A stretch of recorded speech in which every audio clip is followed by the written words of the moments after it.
Vous avez maintenant un projet final à réaliser avec Terraform donc, et AWS. Je clique sur projet final ici, je vous l'ai mis ici, le schéma. Voilà, un schéma d'infrastructure que vous pourriez présenter à un examen. Donc là, l'objectif, c'est le suivant. On veut créer un serveur Apache qui lui sera accessible par Internet, et on veut créer un serveur de base de données MySQL qui lui ne sera pas accessible par Internet. Là, cette infrastructure qu'on va décrire maintenant, c'est une infrastructure qui permet à des utilisateurs de pouvoir via HTTP interroger le serveur Apache et en particulier donc de lancer le fichier index.php, et à partir de là, le serveur Apache va communiquer avec le serveur de base de données pour pouvoir récupérer les informations dans la base et les afficher sur la page. Mais en aucune manière, le serveur MySQL ne sera accessible de l'extérieur. L'infrastructure doit se présenter comme suit. Donc là, AWS, on est dans la région US East 1 pour pouvoir le faire avec le Lab Learner. Ensuite, on va avoir ici un VPC. Voilà, il est ici, le VPC. Donc le VPC va s'appeler main et il aura pour adresse CIDR 10.0.0.0/16. On va travailler que dans une seule zone de disponibilité qui sera la zone de disponibilité US East-A. Ensuite, on va créer deux sous-réseaux. Il y aura un sous-réseau public qui aura pour adresse CIDR 10.0.1.0/24, et il y aura un autre sous-réseau qui sera privé quant à lui, qui aura pour adresse CIDR 10.0.10.0/24. À l'intérieur du premier sous-réseau public, on va créer une instance EC2 avec un type d'instance qui sera de type T2 micro, une AMI qui sera l'AMI Ubuntu qui a l'idée suivante.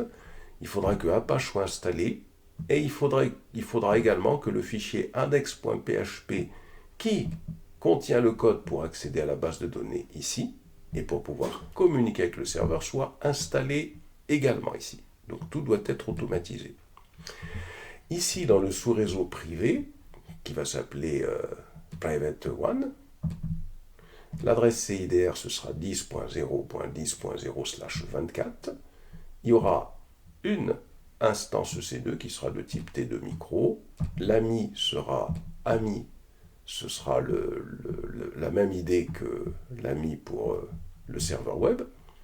Devra faire fonctionner MySQL. Une base de données gestion devra être créée automatiquement avec une table personne qui sera renseignée avec quelques enregistrements automatiquement également. Ensuite, il faudra créer donc des groupes de sécurité. Il y aura un premier groupe de sécurité qui devra être affecté au sous-réseau public 1, qui va permettre les connexions entrantes en HTTP et en SSH. Et il y aura un deuxième groupe de sécurité, ici des BSG, qui va permettre les connexions qu'à partir de cette machine T2 micro et en particulier sur le port de MySQL. Ensuite, il faudra créer une gateway, une table de routage, et cette table de routage, il faudra l'affecter au sous-réseau public pour que l'instance EC2 puisse accéder et communiquer avec Internet pour qu'on puisse à distance donc accéder au serveur web en HTTP. Ensuite, il faudra créer ici une adresse IP élastique, une EIP qui va s'appeler NAT EIP. Une adresse IP élastique, c'est une adresse IP qui ne change pas, qui ne bouge pas, puisque le problème des des instances, hein, c'est quand elles s'éteignent et elles redémarrent, l'adresse IP pub qui leur est affectée change. Donc là, l'idée, c'est qu'il ne faut pas que l'adresse, il faut pas que, il faut qu'on ait une adresse IP élastique, hein, qui ne change pas. Surtout quand on veut mettre en place un NAT. Ensuite, on va créer une passerelle NAT. Donc ici, une adresse IP élastique. Ici, une passerelle NAT.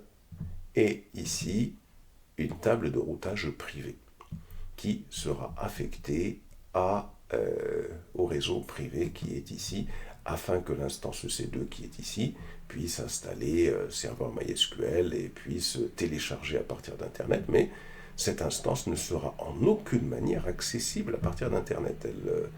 Elle ne passe pas par la gateway, hein, elle utilise uniquement la passerelle NAT, hein, pour pouvoir communiquer vers l'extérieur, mais en aucune manière on peut communiquer vers l'intérieur. Et là, comme vous le voyez sur le schéma, j'ai représenté les associations. C'est-à-dire tout ce que vous voyez, c'est une association. On voit la table de routage qui va être associée à la gateway, etc.